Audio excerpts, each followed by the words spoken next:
Thanks so much for doing this interview.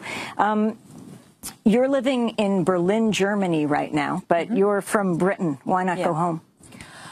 Britain has a terrorism act which has within it a portion called Schedule 7, which is quite unique. What it is it gives officials the ability to detain people at the border as they go in or out, or even transit through the country.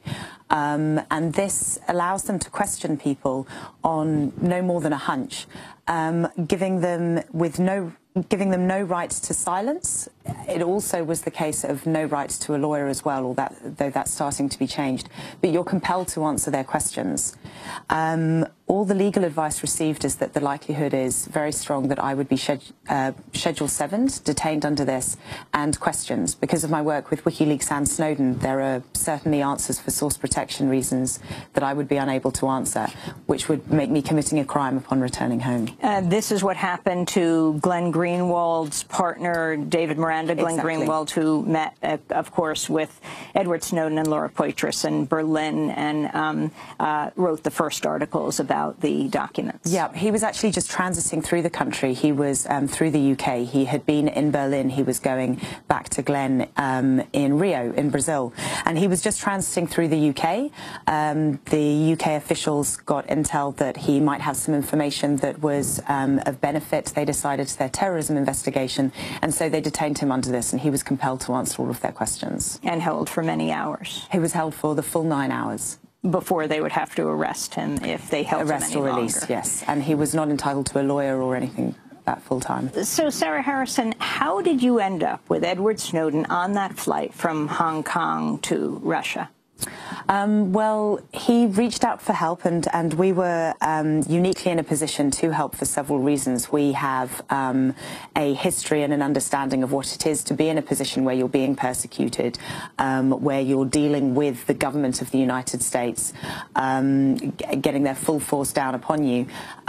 We have a number of connections, legal, diplomatic, around the world, and I have a lot of contacts in Hong Kong, so I've been there many times, so I was able to operate there knowing the city when maybe others would be unable. So you got there after he was speaking to Glenn Greenwald and Laura Poitras as the articles were being released? Yes.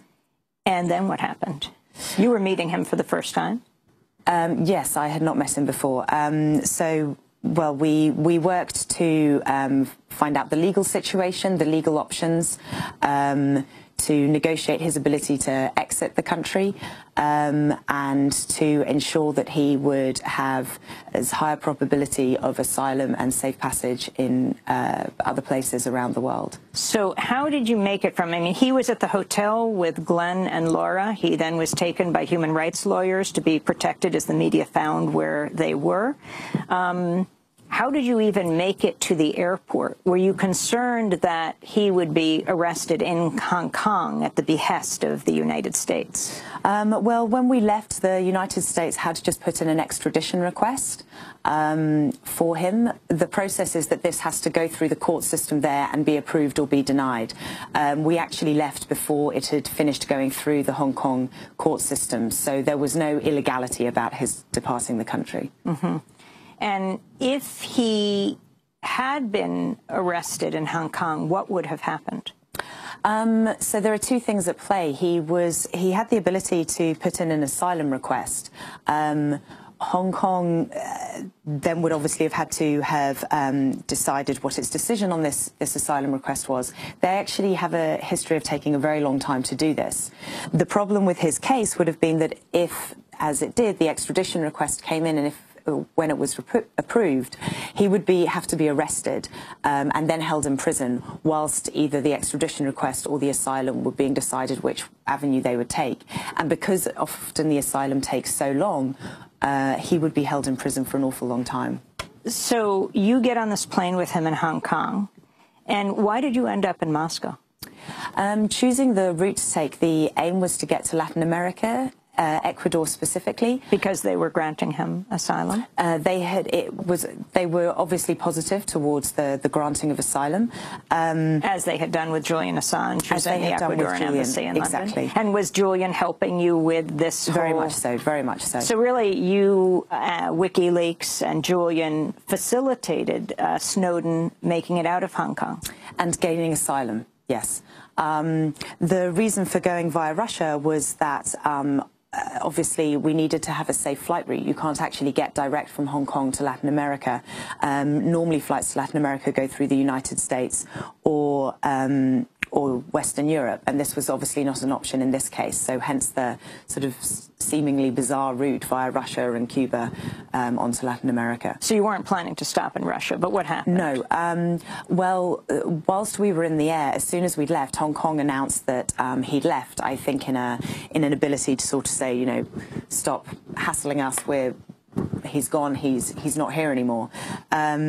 So then the United States made very public announcements about how they had cancelled his passport, and if anyone, you know, any onward travel therefore would be without any valid documentation. So we were essentially stranded by the US government in Russia.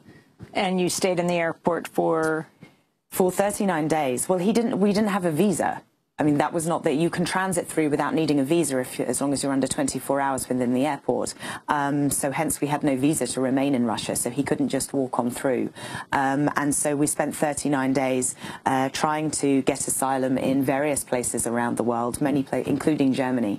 And they were either turned down or ignored, the requests, for the most part. Latin America was very supportive, but the ability to physically get there safely at this stage was impossible. And so hence applying for temporary asylum in Russia.